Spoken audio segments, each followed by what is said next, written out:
उसने कहा कि भाई जब 2 ईवीएम दी जाएंगी मुझे और जो पहले से ही मैनिपुलेटेड ईवीएम है वो ईवीएम ही जब हम स्ट्रांग रूम में जमा होंगे तो गिनती तो उसी की होगी ना, तो बाहर से लाने की क्या जरूरत है। इसका मतलब यह है कि ऊपर से चुनाव आयोग वो इस पूरे खेल में शामिल है।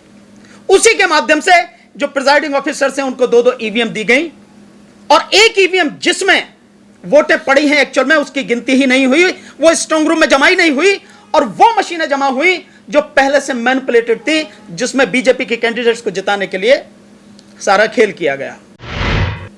ये सब कुछ हुआ है और एक नहीं बड़े पैमाने पर ये चीजें लगातार आ रही हैं। इसके लिए इस सरकार को बर्खास्त किया जाए जो सरकार अब बनी है उत्तर प्रदेश में और पंजाब में, और दोबारा से चुनाव कराया जाए बैलेट पेपर से, और ईवीएम को हमेशा के लिए इस देश की चुनावी प्रक्रिया से हटाया जाए और सारे चुनाव बैलेट पेपर के माध्यम से हों और एक ही दिन में चुनाव हों और चुनाव की वोटिंग जिस तरह से जिस समय बंद हो जाए उसके 3-4 घंटे बाद ही तुरंत काउंटिंग शुरू होनी चाहिए।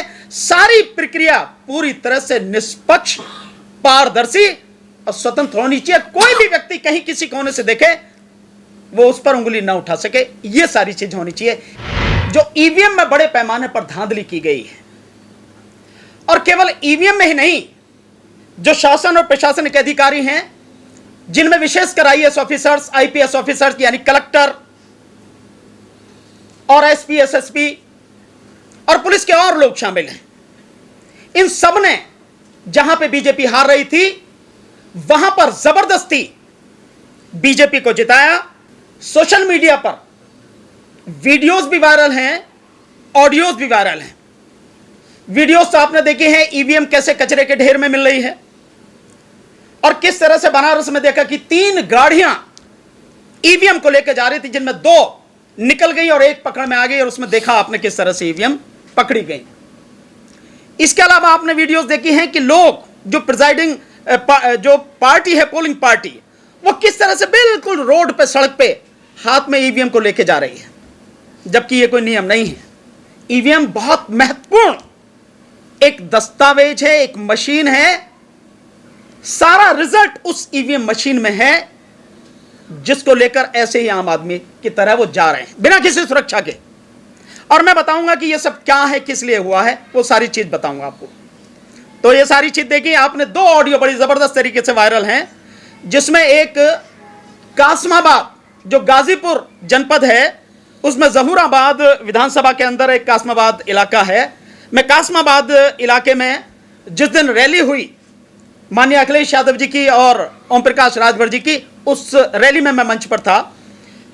उस इलाके के एक प्रिजाइडिंग ऑफिसर यानी पीठासीन अधिकारी की जो ऑडियो वायरल है, मैं समझता हूं उसके बाद किसी चीज की जरूरत नहीं रह जाती। हर चीज उस प्रिजाइडिंग ऑफिसर ने क्लियर की है। उसमें साफ बताया कि किस तरह से बड़े पैमाने पर पूरे प्रदेश में ईवीएम में धांधली की गई है, ईवीएम बदली गई। जब उससे कहा गया कि आपको शिकायत करनी चाहिए तो उसने कहा भी शिकायत करने की कोशिश की, लेकिन एसओ ने, एसओ मतलब स्टेशन ऑफिसर यानी दरोगा, जो थाना अध्यक्ष है, दिल्ली में एसएचओ बोलते हैं उसे, स्टेशन हाउस ऑफिसर, लेकिन यहां पर एसओ बोलते हैं जो थाना अध्यक्ष होता है उत्तर प्रदेश में। तो उसने कहा कि एसओ ने धमका दिया कि मास्टर जी नौकरी भी जाएगी और जेल भी जाओगे। और फिर उसने यह भी कहा कि वो कहते नहीं है, कर भी देते हैं, इसलिए हम चुप लगा के बच्चे भी तो पालने हैं।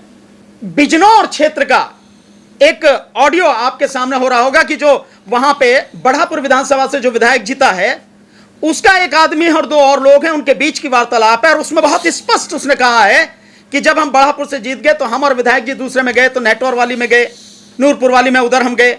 जाके जब वहां पूछा तो देखा वहां पे हमने फिर उनको फोन करवाया विधायक जी से, चीफ सेक्रेटरी को यानी उत्तर प्रदेश सरकार का जो मुख्य सचिव है उसको फोन किया।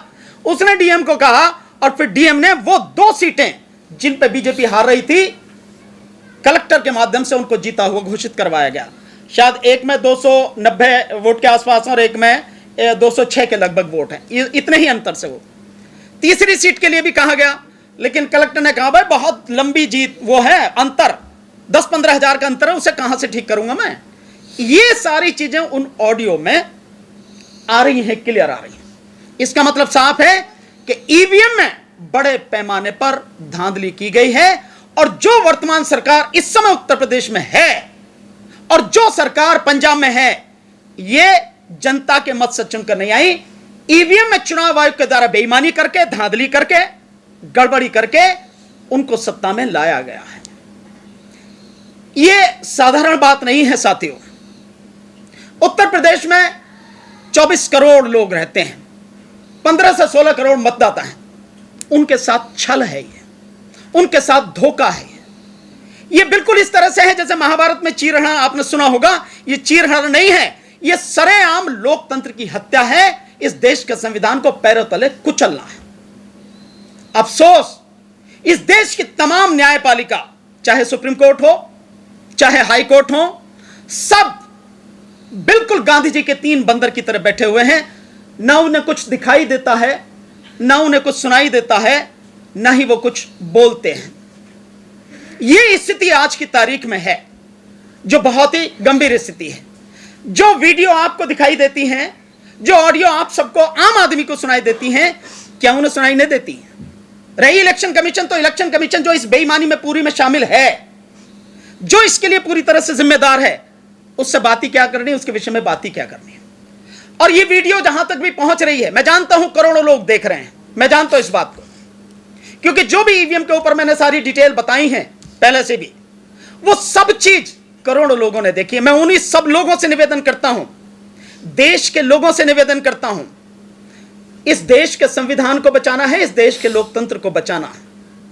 अगर यह आंदोलन लड़ा नहीं गया, ईवीएम को इस चुनावी प्रक्रिया से निकाला नहीं गया, बैलेट पेपर के माध्यम से चुनाव प्रक्रिया शुरू नहीं की गई, मैं दावे के साथ कह रहा हूं 2024 के चुनाव की कह नहीं सकता, हो सकता ना भी हो लोकसभा का, लेकिन अगर हो भी गया तो लिख लेना मेरी बात, आप 2024 के बाद इस देश में कोई चुनाव नहीं होगा। और भारतीय जनता पार्टी की सरकार, मोदी सरकार, इस देश में राजतंत्र स्थापित करेगी, देश के संविधान को खत्म करेगी, और जो संविधान मनुस्मृति पर आधारित है उसे वो लोग लागू करेंगे। यह देश को बचाने का आंदोलन है, देश के लोकतंत्र को बचाने का आंदोलन है, आने वाली पीढ़ी को बचाने का आंदोलन है। मैं दावे के साथ कहता हूं, अगर ईवीएम को नहीं उखाड़ के फेंका, बीजेपी को नहीं उखाड़ के फेंका जा सकता, और 2024 के बाद इस देश में लोकतंत्र खत्म हो जाएगा, राजतंत्र स्थापित होगा, और फिर ना आपकी बच्चे सलामत रहेंगे, ना आपकी शिक्षा, ना रोजगार, कुछ नहीं। आज ही आपकी क्या हालत है वो सब देख रहे हैं आप। इसलिए सभी राजनीतिक पार्टियों से, चाहे वो रजिस्टर्ड हो, चाहे राष्ट्रीय पार्टियां हो, चाहे अनरजिस्टर्ड हो, चाहे राज्य पार्टियां हो, छोटी हो बड़ी, सबसे निवेदन है, इस आंदोलन में हमारा साथ दीजिए।